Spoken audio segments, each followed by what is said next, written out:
Welcome into the Talking Fantasy Baseball Podcast Midweek Minutes edition on Tuesday, August 5th. My name is Eric Henriksen. On each Midweek Minutes, we'll be bringing you the biggest news and notes you need to know.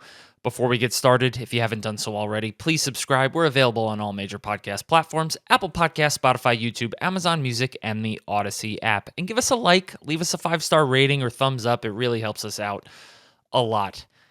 So with that out of the way, let's jump right in. Aaron Judge is returning from the IL today on Tuesday, August 5th. He'll be inserted right back into the lineup. He's going to DH until he's able to play the field again, and that's really not any sort of issue for fantasy, but it may hurt the value of Giancarlo Stanton, who's been swinging a really good bat lately. Actually, since he was activated, he's been swinging the bat well. So he may lose out on some time because they're going to have to put him in the outfield otherwise, and I'm not sure that the Yankees want to do that. So if you have picked up Stanton because he's a hot bat, just be aware that playing time may take a hit right now. And the same goes for Ben Rice. Austin Riley is returning to the IL with a lower abdominal strain. This is the same issue that kept him out for a couple weeks in July, so it's not a good thing that there's been a recurrence of the injury. Atlanta is mathematically pretty far out of the playoffs, so they have no reason to rush him back. And the same goes for Ronald Acuna, who hit the IL with a calf strain, a mild calf strain at that, but still one that they're going to want him to be fully healthy for before activating him as well. He did start hitting drills again today, so Acuna working his way back slowly but surely.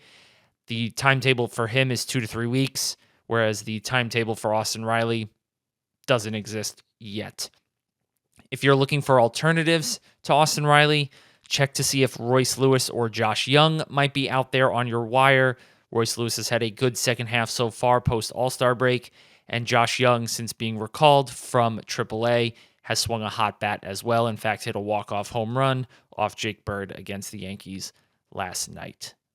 Couple more pieces of injury news. Michael King might return this week. Padres manager Mike Shildt told reporters that he could potentially make his next start in the major leagues. He was kind of demolished in his one rehab start so far, giving up 6 runs over 3 1/3 innings.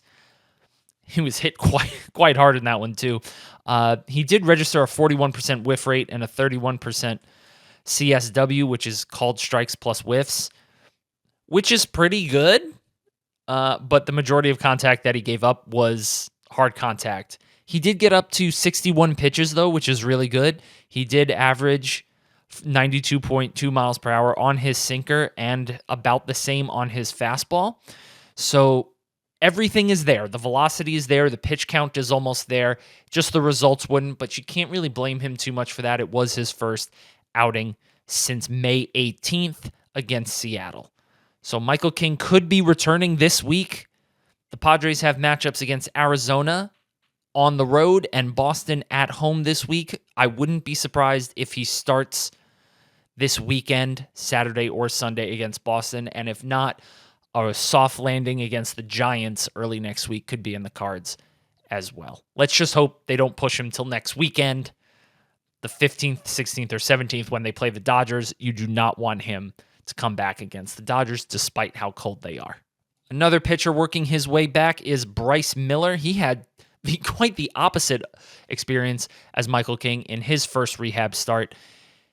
He allowed 1 hit and no walks over 4 scoreless innings and struck out 6, throwing 42 of his 52 pitches for strikes. Now, he has a bone spur in his elbow, so no matter how well he does in his rehab, I would still be very hesitant on Bryce Miller. He's pitching hurt, but if he can just get past that, maybe he had a cortisone injection, maybe he had something to make his elbow feel better, and then he's just waiting for the offseason to have the bone spur removed, maybe he could help you down the stretch if he's just decent. He's not going to be the number 2 or number 3 pitcher that you drafted him to be, but if he can be your 4th or 5th, even 6th starter on your team where he's reliable and you don't have to worry about streaming a pitcher in that slot, I think that would be a win for any Bryce Miller owners down the stretch of the season. With the insanity of last week's trade deadline and closers moving into setup and middle relief roles, there's been a lot of chaos going on in the bullpen, and I hope you've been watching the box scores like we told you to on last week's feature-length episode. Josh and I spent a considerable amount of time talking about the closer situations around baseball. Now, a couple things have happened in the few days since last Friday when we recorded that episode, which was part 2 of our trade deadline special. And that is, in Detroit, Kyle Finnegan has picked up 2 saves over Will Vest.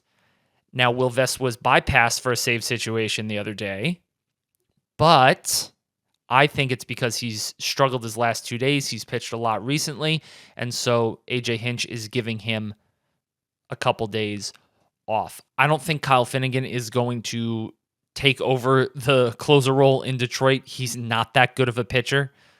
I think Will Vest is still going to be the favorite for saves rest of season in Detroit, but it's not a situation that I'd like to be invested in, and unfortunately, I am invested in Will Vest in one of my leagues.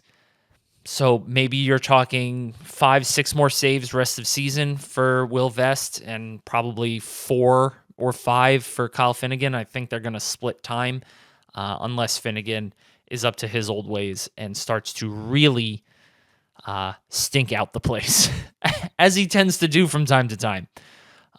So I'd rather have Will Vest, but in the immediate short term, it's not going to be a fun situation. And in New York, Devin Williams blew another save last night. He was summoned to protect a 5-4 lead in the 9th inning, but was taken deep by Jock Peterson to tie the game. Now, he's given up runs in his last 3 outings. He's got a 6 ERA with a 1 whip over his last 12 frames since the start of July. So Devin Williams not looking very good again. And now the Yankees have 2 additional closing options next to Luke Weaver and Devin Williams, and that is in David Bednar and Camilo Doval. The way the bullpen was used last night, Doval was the 7th, Bednar was the 8th, and Williams blew the save in the 9th, with Luke Weaver pitching the 6th inning. But if you look at the matchups and why those pitchers were called at the time that they were, Weaver faced the bottom of the order, and then Doval was brought in to face Corey Seager, Marcus Semien, and Adolis Garcia. And then Bednar was called upon to face Wyatt Langford, Josh Young, and Josh Smith. And then, of course, the 9th inning, Devin Williams was called upon to face sort of the bottom of the order in Kyle Higashioka, Jock Peterson, and Rowdy Tellez. And actually, Peterson pinch hit for Ezekiel Duran in that one, in that inning. So I think Boone might look at Doval and Bednar really quickly as higher leverage options than Devin Williams. He's just struggled. He has not been consistently good enough this year for a team that has playoff and World Series aspirations. If you can stash Bednar, I would say he's the second option to have in New York over Doval and over Weaver. Weaver, I think, because he can pitch multiple innings, is more of the swing man. Doval can be brought in at any time to face, like sort of the fireman role. And I believe Bednar is then your second highest leverage option guy in the 8th inning. So I believe he'd be second in line to take over the closer's role behind Devin Williams. So again, if you're a Williams owner, you may want to stash David Bednar just in case. If you have an extra spot to play with, maybe pick up David Bednar.